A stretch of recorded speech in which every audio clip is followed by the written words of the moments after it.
మందకృష్ణ మాదిగ చేసిన పోరాటం ఫలితంగానే 2004 ఆగస్టు 7న ఆరోగ్యశ్రీ పథకం అమల్లోకి వచ్చిందని ఎంఆర్పీఎస్ ఉమ్మడి మెదక్ జిల్లా ఇన్ఛార్జ్ మంద కుమార్ మాదిగ అన్నారు. సిద్దిపేట జిల్లా కేంద్రంలోని అంబేద్కర్ సర్కిల్లో ఆరోగ్యశ్రీ సాధన దినోత్సవాన్ని ఎంఆర్పీఎస్ ఆధ్వర్యంలో ఘనంగా నిర్వహించారు. ఈ సందర్భంగా మందకృష్ణ మాదిగ చిత్రపటానికి పాలాభిషేకం చేసి కేక్ కట్ చేసి సంబరాలు చేసుకున్నారు. అనంతరం వారు మీడియాతో మాట్లాడారు. మందకృష్ణ మాదిగ కేవలం ఎస్సీ వర్గీకరణ కోసమే కాకుండా అనేక సామాజిక సమస్యలపై పోరాటం చేశారని గుర్తు చేశారు. వికలాంగులకు, వృద్ధులకు, వితంతువులకు, ఒంటరి మహిళలకు ఇప్పుడు అందుతున్న పెన్షన్ ఒకప్పటి మందకృష్ణ పోరాట ఫలితమేనని తెలిపారు. ఈ కార్యక్రమంలో ఎంఆర్పీఎస్ నాయకులు లక్ష్మణ్, ఇస్తారి, రమేష్ పాల్గొన్నారు. ఆరోగ్యశ్రీ పథకాన్ని సాధించిన సందర్భంగా ఘనంగా ఆరోగ్యశ్రీ దినోత్సవాన్ని ప్రతి తెలుగు రాష్ట్రాల్లో ప్రతి జిల్లా కేంద్రంలో, ప్రతి మండల కేంద్రంలో నిర్వహించడం జరుగుతుంది.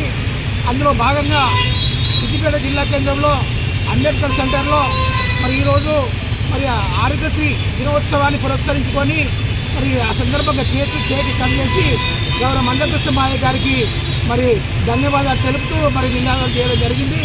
ముఖ్యంగా పోరాటాల ద్వారా ఏ రకంగా సమస్యల పరిష్కారం అవుతాయో, తెలంగాణ అయితే ఎట్లయితే పోరాటం ద్వారా సాధించుకున్నామో, ఎస్సీల వర్గీకరణ అయితే పోరాటం ద్వారా ఎట్లయితే సాధించుకున్నామో, అదే పద్ధతిలో గౌరవ మందకృష్ణ మాదిగ గారి నాయకత్వంలో గుండె జబ్బుల పిల్లలకు ఫ్రీ ఆపరేషన్లు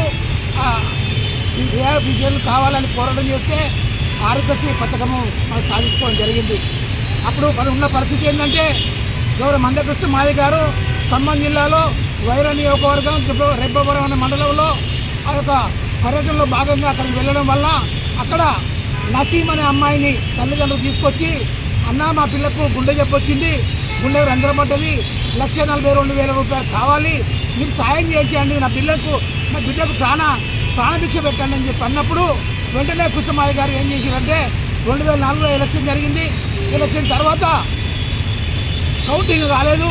కౌంటింగ్ అయిన తర్వాత తెలుగుదేశం ముఖ్యమంత్రి అయితే చంద్రబాబు, కాంగ్రెస్ ముఖ్యమంత్రి అయితే వైఎస్ రాజశేఖర రెడ్డి అవుతారు.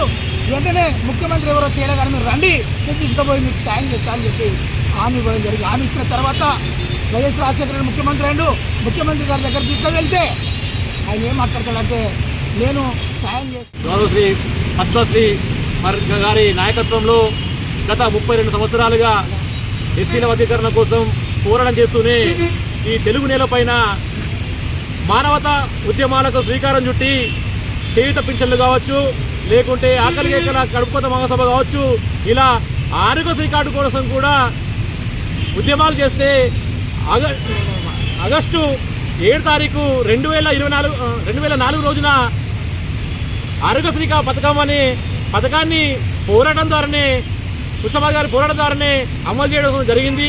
ఈ పోరాటం ద్వారానే భవిష్యత్తులో కూడా మానవతా ఉద్యమాలకు కానీ, లేకుంటే మత లింగ భేదాలు లేకుండా ఉద్యమాలకు స్వీకరించినటువంటి మందకృష్ణ మాదిగ గారి వెంట ఈ భారతదేశంలో ఉన్నటువంటి అట్టడుగు వర్గాలు ఉన్నటువంటి అందరూ కూడా న్యాయం జరుగుతుంది. కాబట్టి ప్రతి ఒక్కరూ ఉద్యమానికి మందకృష్ణ మాదిగ గారి నాయకత్వంలో ముందుడని చెప్పేసి కోరుతూ ఈరోజు సిద్దిపేట జిల్లా కేంద్రంలో ఆరోగ్యశ్రీ కార్డు అమలైన రోజు కాబట్టి ఈ సిద్దిపేట పట్టణంలో ఘనంగా మందకృష్ణ మాదిగ గారి చిత్రపటానికి పాలాభిషేకం చేస్తూనే కేక్ కట్ చేస్తూ సంబరాలు చేయడం జరిగింది.